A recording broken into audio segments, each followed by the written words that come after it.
다 같이 찬송가 521장 찬송 드리며 예배로 나아가겠습니다.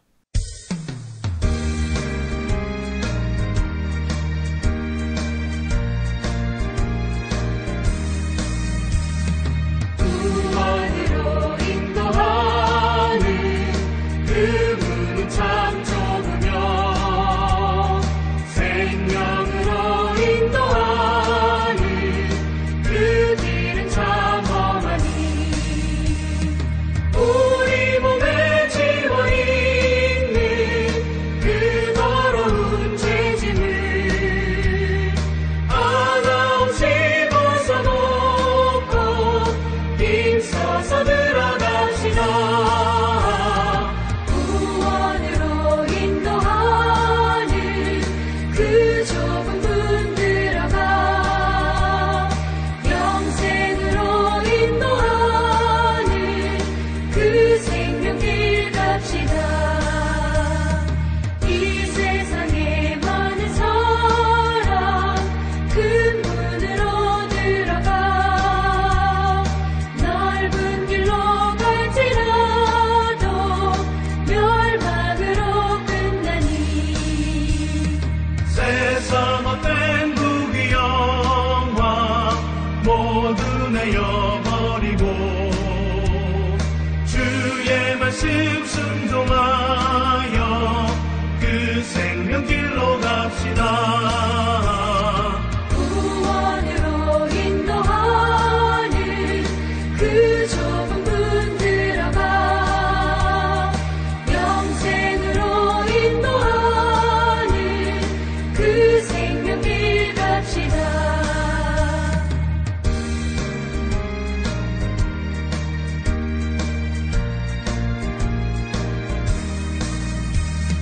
구원의 문 열렸으니 주의 공로 힘입어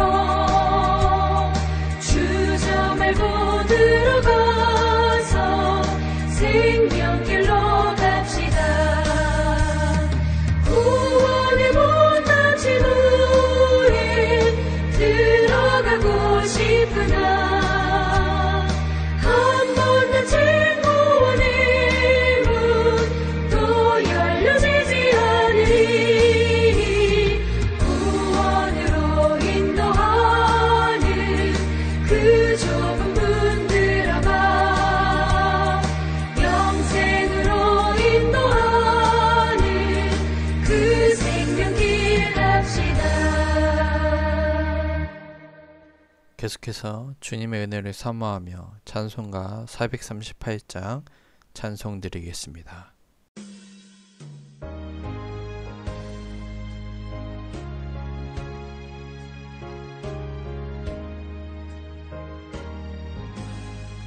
내 영혼이 은총입어 중한 죄짐 벗고 보니 슬픔 많은 이 세상도 천국으로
이 시간 기도할 때 하나님의 동행하심과 하나님의 말씀의 은혜를 사모하며 기도하며 나아가겠습니다.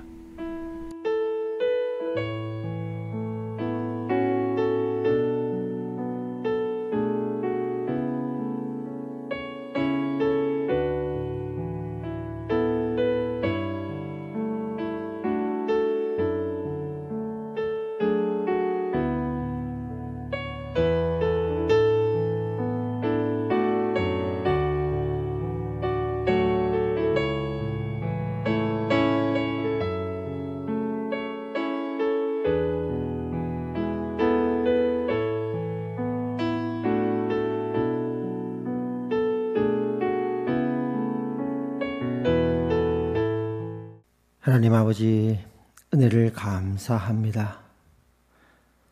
오늘도 복된 수요일을 맞이해서 하나님을 예배케 하시고 찬송케 하시니 감사합니다. 특별히 지난 2달간 영상 예배를 통해 우리를 만나주시고 우리의 찬양과 예배를 받아주시니 감사합니다.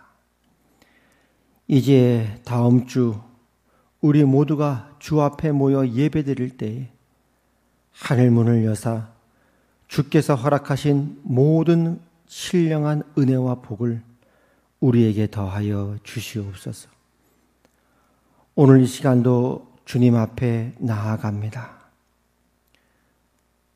지난 2달여의 기간 동안 목마름과 갈급함으로 나와왔던 주의 백성들을 위로하시고 이 시간도 충만한 은혜 가운데 우리를 진리 안으로 인도하여 주시옵소서. 지난 3일간도 순종했던 우리의 삶을 제물로 올려드리오니 받아주시옵고 순종치 못하고 완악했던 우리의 마음을 자복하오니 주의 보혈로 씻어 주시옵소서. 예배 모든 시종을 주 앞에 올려드리오며 예수님 이름으로 기도합니다. 아멘. 오늘 하나님께서 우리에게 주신 말씀은 디모데전서 6장 9절에서 12절까지 말씀입니다.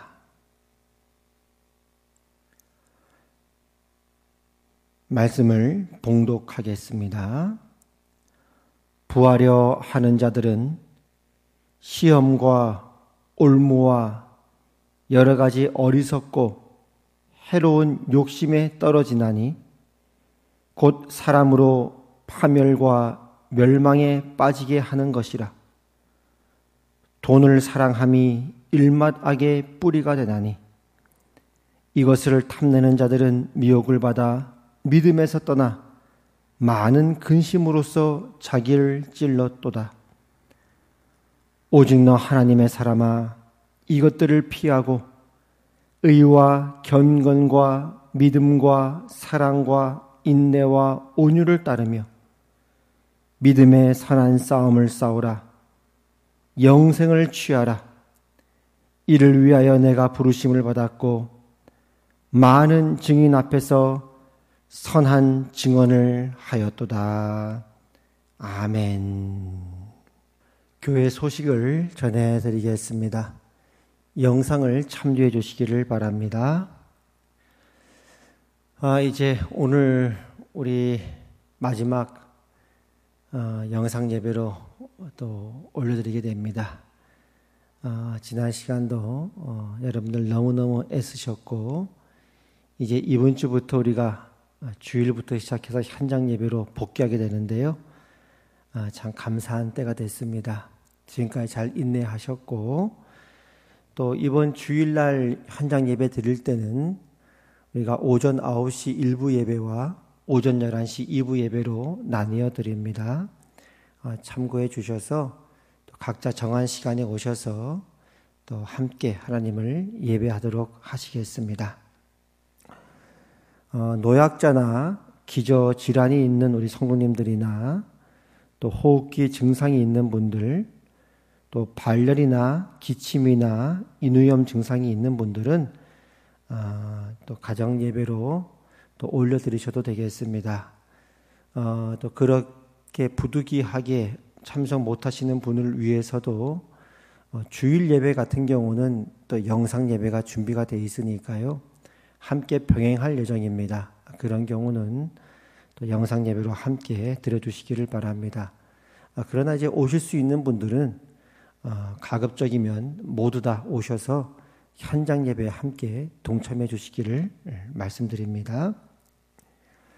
현장 예배에 오시면은 예배당 좌석에 그 사회적 거리두기를 위해 좌석마다 표시를 해놨습니다.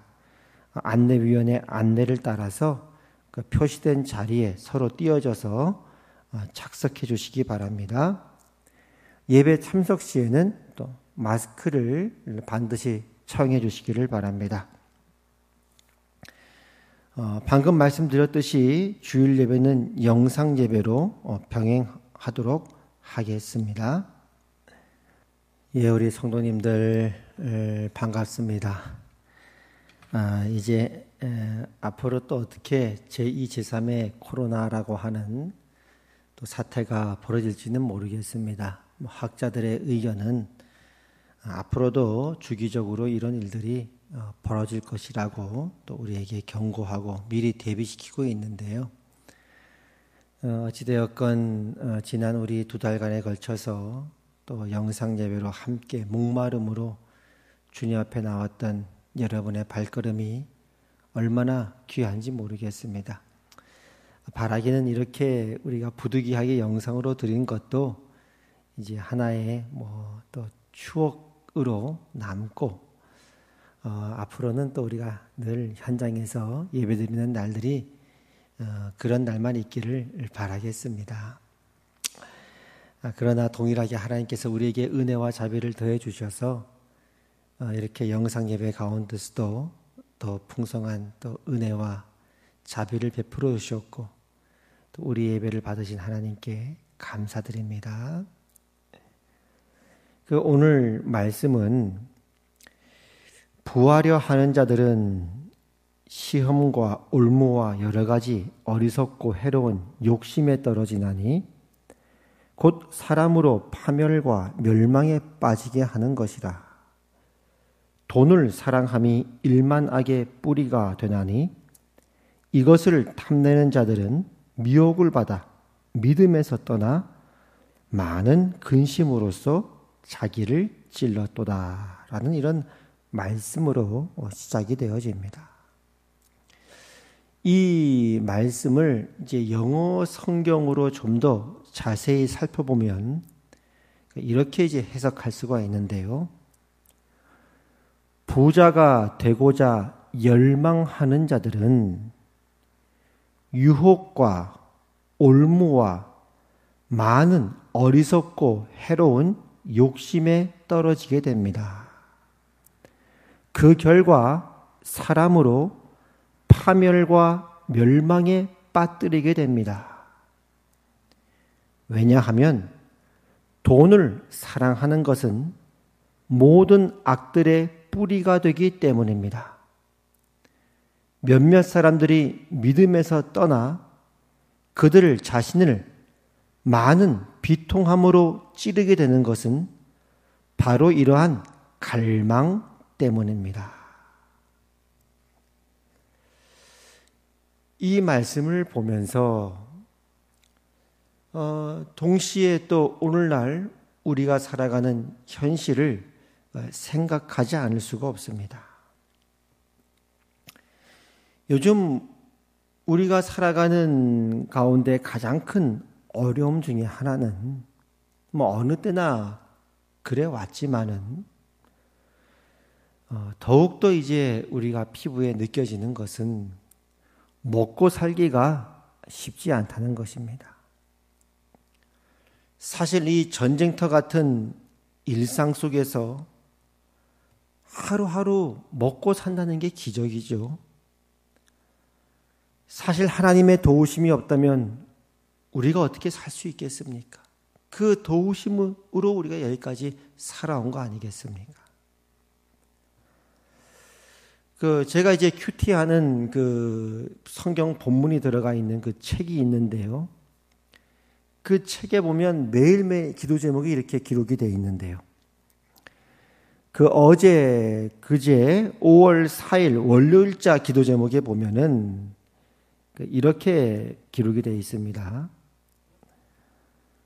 총성 없는 전쟁터로 출근하는 성도들의 심령에 참된 평안을 주셔서 오직 주를 바라보며 맡은 일을 넉넉히 감당하게 하소서.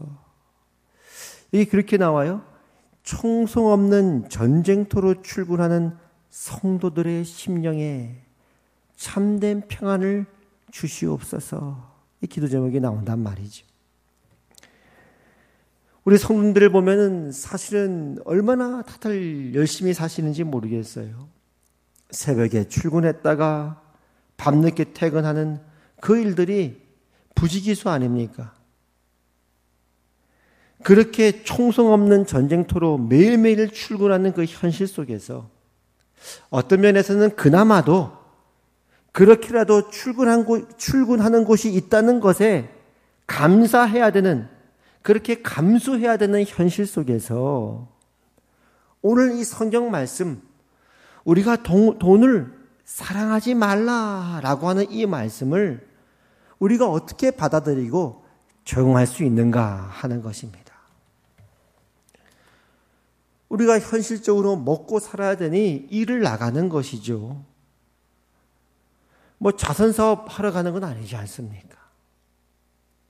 그런 현실의 어떤 위협 속에서, 이 정황 속에서 오늘 이 돈을 사랑하지 말라. 그럼 어떡하란 말인가? 당연히 우리의 현실 속에 이 말씀을 우리가 어떻게 받아들여야 되고 적용할 수 있는가에 대한 것들을 생각하지 않을 수가 없는 것입니다. 먼저 이제 돈을 사랑하지 말라. 돈을 사랑하는 것이 일만하게 뿌리가 된다는 것은 믿는 성도라고 해서 다 청빈하거나 가난하게 살아야 된다는 말은 아닌 것이지요. 이 청빈하다고 하는 것은 성품이 이제 반듯하고 재물에 대한 욕심이 없기 때문에 그저 이제 가난하게 살아가는 그런 모습을 청빈하다 그러지 않습니까? 그러나 이제 믿는 성도라고 해서 성품이 반듯하고 깨끗하고 재물에 대한 욕심이 없는 건 맞는데 그래서 다 가난해야 된다. 이건 아니라 이 말이죠. 옛 우리나라 조선시대 때 보면은 이제 소위 이제 고위 공무직에서 일을 하는 여러 이제 벼슬을 하는 분들이 있지 않았습니까? 그분들이 이제 본인의 어떤 그 지위를 이용해서 부를 축적하고 그렇게 이제 탐관오리 같은 그런 일들을 하게 되니까 그런 어떤 세대 속에서 예를 들어 어떤 한 청렴한 정승이 있었어요. 그 벼슬했던 그 분이 아주 청빈하게 살았습니다. 재물의 욕심을 가지지 않고 청빈하게 가난하게 그렇게 살았다 그러면 그 자체로 그 사람이 어떤 인품이 나타나고 고결한 삶을 대변하지 않습니까? 그러니까 자연스럽게 청빈하다라고 하면 어떤 고급한 가치로서 인식을 하게 되었습니다. 그러나 이제 성경에 보면 믿음이 좋은데 모두가 다 청빈하고 물질적으로 넉넉하지 않은 인생을 살았느냐? 그렇지 않다는 걸 알게 되죠. 물질적으로 부유했던 사람들도 분명히 있었어요. 예수님의 장례를 치렀던 그 아리마대 사람 요셉이라든지 니고데모라든지 또 구약에 보면 아브라함과 이삭, 야곱도 하나님의 그 물질의 복을 받아서 그 거부가 되지 않았습니까? 그러니까 이제 믿음이 좋은 사람은 청빈한 삶을 살아야 돼. 그렇지 않은 사람들은 물질적으로 좀 부유한 사람이야 라고 한다면 그건 너무 이제 세상을 이분법적으로 보는 것이 되겠죠. 반대로 믿음이 부유한 사람은 물질적으로도 부유해, 그렇지 않은 사람은 부유하지 않아 라고 하는 것도 역시 똑같이 세상을 너무 이분법적으로 보는 것이라 생각할 수 있습니다. 믿음이 좋은 성도님들 중에서도 물질적으로 부유한 분들이 계시고, 또 믿음이 좋은 성도님들 중에서도 물질적으로 넉넉하지 않은 성도님들이 분명히 있는 것이죠. 우리 이제 요한계시록에 보면 서모나 교회가 있는데요. 그 교회에 대한 하나님의 말씀이 무엇이었습니까? 내가 너의 궁핍을 알지만 실상은 내가 부유한 자라 그러지 않았습니까? 물질적으로는 궁핍한 교회인지 모르겠지만 실상은 영적으로 믿음에 있어서 부유한 교회라고 칭찬받은 교회가 바로 서모나 교회였으니까요. 오늘 이제 이어지는 말씀 17절에도 보면 이렇게 말씀하지 않았다는 거예요. 내가 이 세대에서 부한 자들을 명하여 청빈한 삶을 살아라 이렇게 하지 않았다는 겁니다. 마음을 높이지 말고 정함이 없는 재물에 소망을 두지 말라고 말씀했다는 것이죠. 결론적으로 이 물질이라고 하는 것은 하나님께서 각 성도에게 맡겨주신 각자의 분량이지 그것 자체로 그 사람의 믿음이 어떠하다라고 판단할 수가 없다는 것입니다. 5달란트 받은 사람은 믿음이 좋은 사람이고 2달란트 받은 사람은 믿음이 약한 사람이다 라고 판단할 수 없다는 거죠. 각자가 자기가 맡은 그 달란트에 따라서 그 역할을 충성되게 감당했을 때 주님으로부터는 칭찬은 똑같은 내용이었으니까요. 그렇지 않습니까? 그렇다면 오늘 말씀, 이 말씀이 우리에게 말하고자 하는 핵심 메시지가 무엇인가 하는 것입니다. 돈을 사랑하지 말라는 것이, 부하려 하는 자들은 시험과 올무에 빠질 수 있다고 하는 것이 모든 성도는 다 청빈하고 가난한 삶을 살아야 된다는 말이 아니라면 현실적으로 이 전쟁터 같은 총성 없는 전쟁터에서 살아가는 우리의 삶 속에 어떻게 이 메시지를 적용할 수 있냐 하는 겁니다. 오늘 이 말씀 가운데 가만히 보면 이 말씀에서 말하고자 하는 핵심 단어들이 나오는데요. 그게 뭐냐면 바로 열망, 욕심, 사랑, 갈망, 이런 단어들입니다. 놀랍게도 이런 단어들은 외부적인 우리의 어떤 모습을 지칭하는 것이 아니라 그 사람이 돈이 많냐, 돈이 적냐라는 외부적인 어떤 모습을 지칭하는 것이 아니라 우리 속, 우리 내면에 있는 어떤 것들을 지칭하는 단어라는 것입니다. 열망, 갈망, 사랑이니까요. 그러니까 물질적으로 부유한 사람들도 이 돈을 갈망할 수가 있고요. 물질적으로 넉넉하지 않은 사람들도 이 물질을 추구할 수 있고요. 사랑할 수 있고요. 물질적으로 부유한 사람들 중에서도 그 물질을 갈망하지 않는 사람이 있고요. 물질적으로 넉넉하지 못하지만 그 물질을 사랑하지 않고 살아가는 사람이 있다는 것입니다. 그럼 왜 성경에서 이것들을 그렇게 강조하느냐? 중요한 핵심이 있는데요. 우리 심령 깊숙한 곳에 내면에 있는 이 열망과 갈망이라고 하는 것은 무엇과 연관이 되냐면 믿음과 연관되기 때문에 그렇습니다. 믿음, 우리가 소망하는 것, 우리가 사랑하는 것, 이런 믿음, 소망, 사랑이라고 하는 어떤 대상과 연결된 단어이기 때문에 그렇습니다. 당장 오늘 연결된 다시 한번 17절에도 보니까요. 당장 나오는 단어가 뭐냐면 소망이라고 하는 단어거든요. 내가 이 세대에서 부한 자들을 명하여 정함이 없는 불확실한 재물에 소망을 두지 말도록 하라는 거거든요. 소망의 문제거든요. 믿음의 문제거든요. 그럼 그 소망을 누구한테 두라고 말합니까? 오직 우리에게 모든 것을 후히 주사 누리게 하시는 하나님께 두도록 하여라, 이렇게 말씀하거든요. 결국 이 성도들이 살아가는 이 현실 속에서 이 현실이 계속 우리에게 위협하고 우리에게 공격하는 게 뭐냐?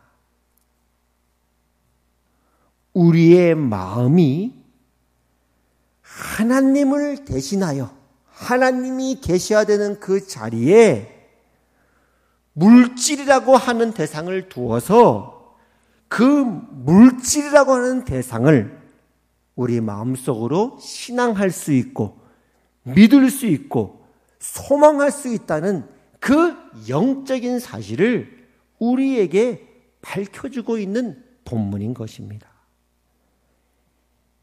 영적 싸움, 믿음의 싸움의 문제라는 것이죠. 다시 말하지만 그럼 물질적으로 부유하면 이런 싸움이 없느냐? 그렇지 않다는 거예요. 왜냐하면 17절 말씀에 이 세대의 부한 자들을 명하여 재물의 소망을 두도록 하지 말라고 말씀하니까요.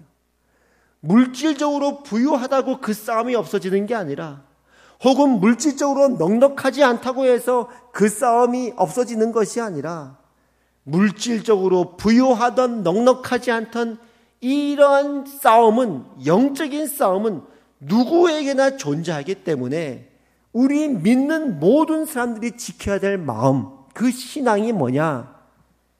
내 인생을 지켜주고 유지해주고 근거해주는 그 모든 근거가 하나님이냐 아니면 물질이냐라는 영적 싸움 가운데 우리가 처해 있다는 것이죠.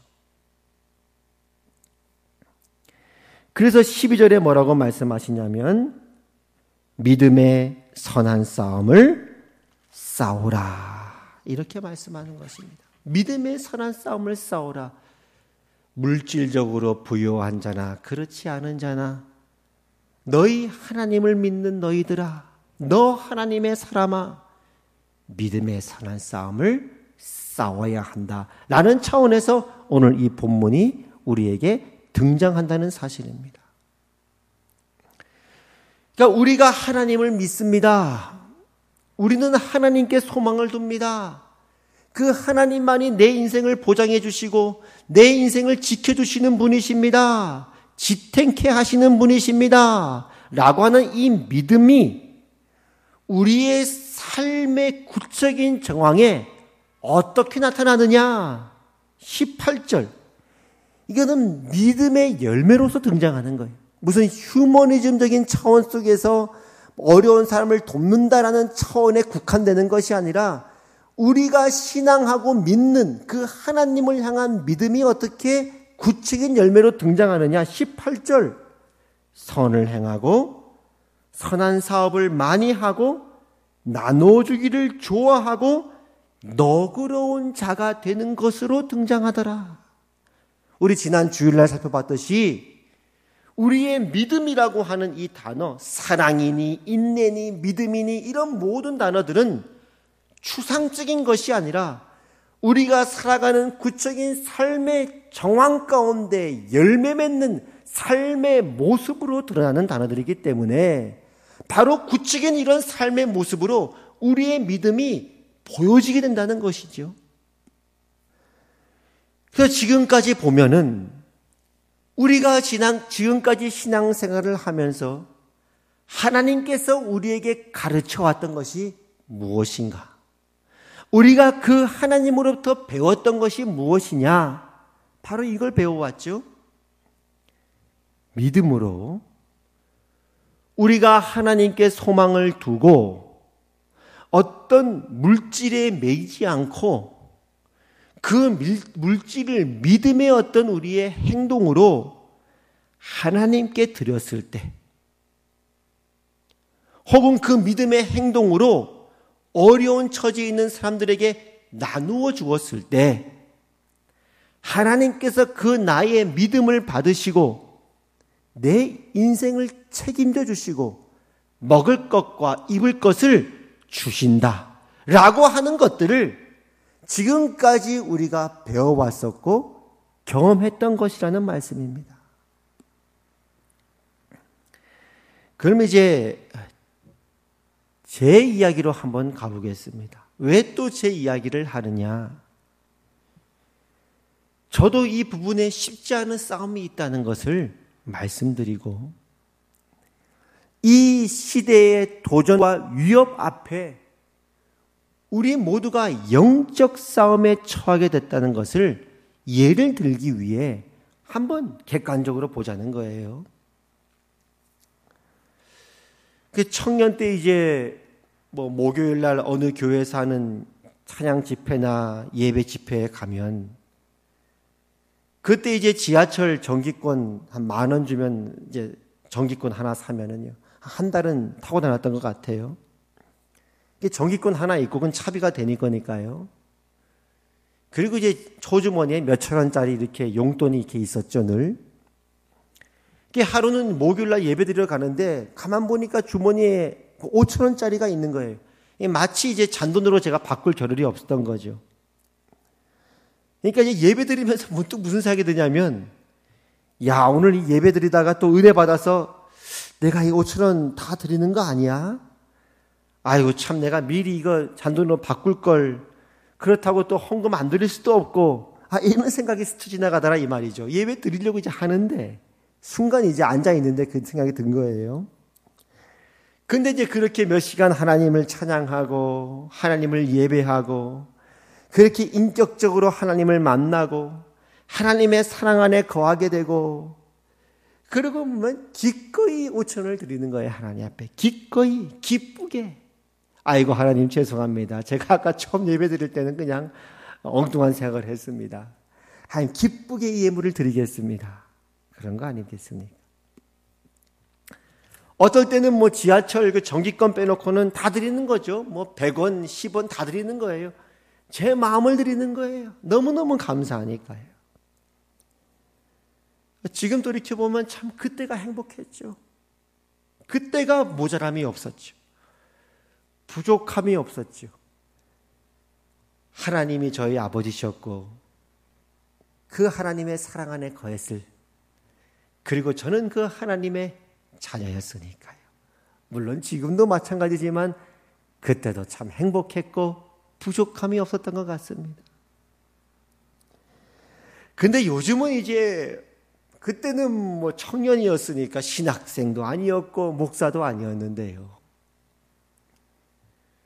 요즘은 목회자인 저에게 어떤 시험이 있느냐, 이제 그 예를 드는 거예요.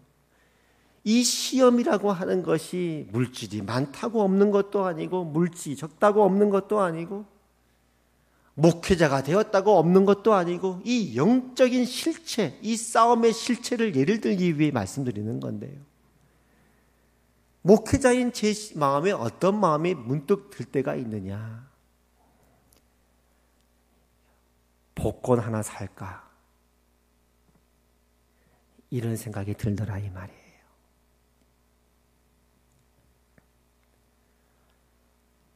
그럼 목회가 예전보다 물질적으로 요즘 더 어려우냐? 어느 교회 원로 목사님께서 이렇게 설교하시는 걸 들은 적이 있습니다. 그 원로 목사님은 그렇게 설교하세요. 우리보다 앞선 선배 목사님들께서 목회하실 때는, 그때는 목회를 하기 위해 목숨을 내놓아야 됐던 때가 있었다. 그때는 이제 일제 강점기 때 신사참배 문제도 있었고 또 6.25 전쟁도 있고 하니까요. 신앙의 문제에 있어서 목숨을 내놓아야 될 때가 있었다. 그런데 이제 우리 때는 그 원로 목사님께서 이제 신학생이 되고 목회를 하려고 할 때는 먹고 사는 문제를 내놓아야 됐었다. 먹는 문제에 있어서는 하나님께 포기했다 이거죠. 근데 가만히 생각해 보니까요, 요즘은 그때 비하면은 뭐 목숨을 내놓을 일도 없는 것 같고요. 뭐 교회 나온다고 죽이는 사람은 없으니까요. 먹고 사는 문제도 많이 나아진 것 같아요. 왜냐하면 요즘은 성미함이 없잖아요. 성미함이. 제가 중학교 때만 해도요, 그때만 해도 그 성미함이 있었어요. 그 80년대죠. 그래가지고 뭐 쌀 같은 거 남으면 성미함에 놨다가 모아놓다가 그 성미 주머니에 넣어가지고 교회 내곤 했습니다. 근데 요즘은 우리 성도님들 중에서 혹시 성미 주머니 저한테 주신 분 있습니까? 쌀을 주신 분은 없단 말이에요. 왜냐하면 쌀통에 쌀이 없어 굽는 경우는 없으니까요. 어떤 면에서는 먹고 사는 문제가 많이 나아졌다 이거예요. 상대적으로 누구는 뭐 어떤데 무슨 옷을 입는데 나는 뭐 상품 뭐 봤을 때 뭐 그보다 덜 명품을 입다든지 뭐 이런 건 있는지 모르겠으나 최소한 쌀이 없어서 굶는 경우는 없다 이 말이에요. 어떤 면에서는 우리나라 어떤 역사적인 상황을 봤을 때, 근래 사회를 봤을 때 어느 때보다도 물질적으로 그래도 어떤 나아진 그런 상황 속에서 목회하고 있는 제 안에 어떤 마음이 드느냐? 복권이나 하나 살까?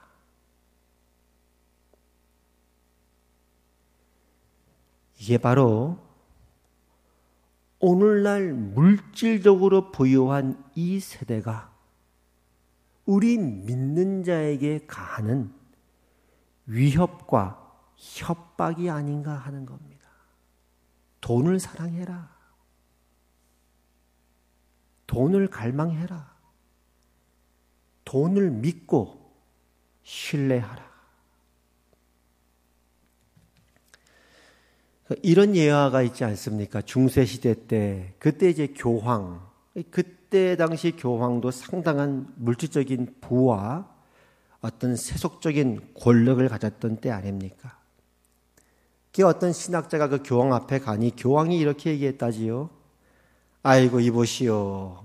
이제 오늘날 이제 믿는 우리 교황, 교회 이런 어떤 우리들은 이렇게 물질적으로나 세속적인 권력이 많이 가지게 되었어. 이제 우리는 더 이상 사도 베드로가 이야기했던 은과 금은 내게 없거니와 라는 말은 할 수 없게 되었지 않소. 하하하. 그랬더니 그 신학자가 뭐라 그랬다 그래요? 그렇습니다. 이제 더 이상 우리는 음과 금은 내게 없거니라는 말은 못하게 되었습니다. 그러나 동시에 내게 있는 이것을 내게 주노니 나사렛 예수 그리스도의 이름으로 일어나 걸어라 라는 말도 못하게 되었지요. 하나님께서 오늘 이 세대를 보면서 우리를 향해서 하시는 말씀이 무엇인가 하는 거예요. 너희의 믿음이 어디 있느냐? 인자가 올 때에 세상에서 믿음을 보겠느냐?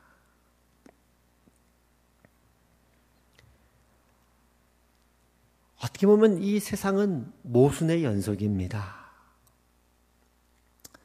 앞으로 후에 어떻게 또 사회가 바뀔지 모르겠으나 또 요즘처럼 이런 물질적으로 어느 때보다도 비교적 넉넉했던 어떤 시대를 맞이할지 어려운 시대를 맞이할지는 모르겠으나 이게 가끔 상황을 보면 좀 아슬아슬하죠.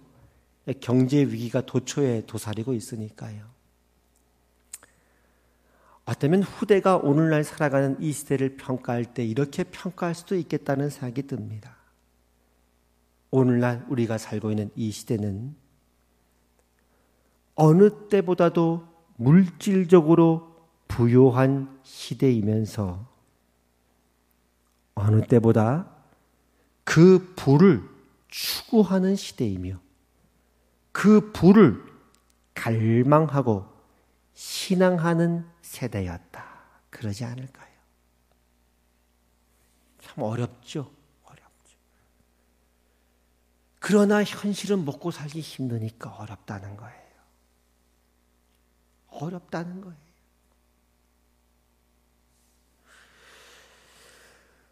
(1920년대) 쓰였던 소설 운수 좋은 날, 그 소설에 보니까요, 그 인력거꾼이었던 그 남편이 있었고 그 아내가 병으로 죽어가는 게 결국 죽죠. 마지막에 그 아내가 마지막으로 죽으면서 했던 소원이 뭐냐? 설렁탕 먹고 싶다. 그러니까 이거 인력거꾼이 그 아내의 소원을 들어주기 위해서 그날따라 이제 열심히 차를 모는데, 그날짜라 운수가 좋아서 돈이 많이 들어와서 오늘은 설렁탕 한 그릇 사줄 수 있겠다 그랬다는 거 아닙니까? 요즘 뭐 돈이 없어 설렁탕 못 사 먹는 사람이 있습니까? 이게 모순이라는 거예요. 어느 때보다 먹고 살기 힘든 시대가 됐는데 어느 때보다 먹는 것과 물질이 부유한 시대란 말이에요. 이게 모순이라는 것이죠. 그럼 어떻게 우리 믿는 자들은 살아야 되느냐, 이거 아닙니까? 믿음의 선한 싸움을 싸운다는 게 구체적으로 뭐냐?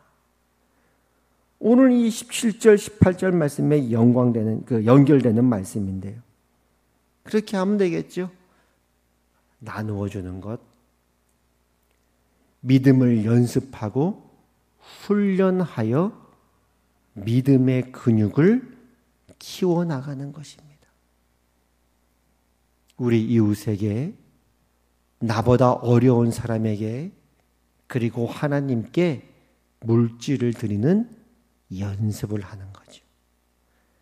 그리고 그렇게 드렸을 때 내 삶이 어떻게 채워지는지 그 신비와 비밀을 알아가는 것입니다.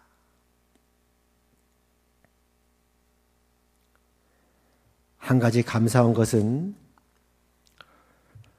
우리 화평교회는 이런 일들로 연단되어지고 삶으로 경험한 많은 믿음의 선배들이 있다는 것입니다.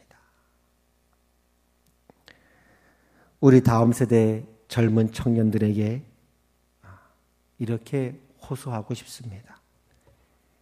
여러분의 믿음의 선배들을 보고 배우십시오. 그분들의 삶을 보십시오.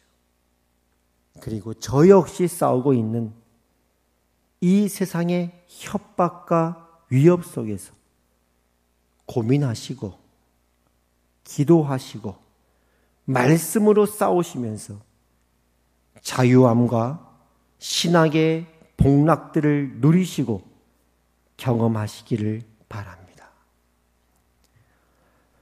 부하려 하는 자들은 시험과 올무와 여러 가지 어리석고 해로운 욕심에 떨어지나니 곧 사람으로 파멸과 멸망에 빠지게 하는 것이라. 돈을 사랑함이 일만하게 뿌리가 되나니 이것을 탐내는 자들은 미혹을 받아 믿음에서 떠나 많은 근심으로써 자기를 찔렀도다. 오직 너 하나님의 사람아, 이것들을 피하고 의와 경건과 믿음과 사랑과 인내와 온유를 따르며 믿음의 선한 싸움을 싸우라. 영생을 취하라. 기도하겠습니다. 하나님 아버지 은혜를 감사합니다. 오늘 주님께서 이 말씀을 통해 모순적인 이 현실과 삶을 살아가는 우리의 모습들을 보여주시니 감사합니다. 오직 너 하나님의 사람아, 믿음의 선한 싸움을 싸워라. 영생을 취하라. 아멘. 그렇습니다. 우리의 승리이신 주님의 이름으로 싸웁니다. 영생을 취하겠습니다. 우리의 마음눈을 날마다 밝혀 주시옵소서. 예수님 이름으로 기도합니다. 아멘. 이제는 우리 주 예수 그리스도의 은혜와 하나님 아버지의 그 크신 사랑과 성령 하나님의 감화, 감동, 교통, 위로 역사하심이 오직 너 하나님의 사람아 이것들을 피하고 믿음의 선한 싸움을 싸우라. 이 말씀 앞에 부름받은 우리 화평교회 모든 권속들과 하나님의 백성들을 위해 이제부터 영원까지 항상 함께 하시기를 주님의 이름으로 축원하옵나이다. 아멘.